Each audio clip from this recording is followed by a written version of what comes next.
আমি একজন লোককে চিনতাম নিউ ইয়র্কের এক মসজিদে, বেশ বড় মসজিদ, ম্যানহাটনের 96 স্ট্রিট, সেখানকার সবচেয়ে বড় মসজিদ।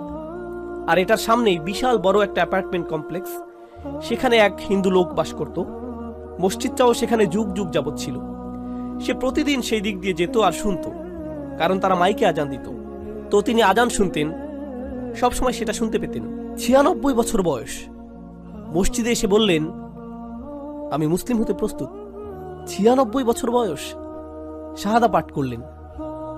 2 দিন পর মারা গেলেন। 96 বছরের শিরক, 96 বছরের গাফলা। এরপর তিনি আল্লাহর কাছে ফিরে এলেন, সেটাই যথেষ্ট হয়ে গেল। সব পাপ মুছে ফেলা হলো, সকল মন্দ কাজকে ভালো কাজে পরিণত করে ফেলা হলো তার জন্য। ইন্না লিল্লাহি ওয়া ইন্না ইলাইহি রাজিউন।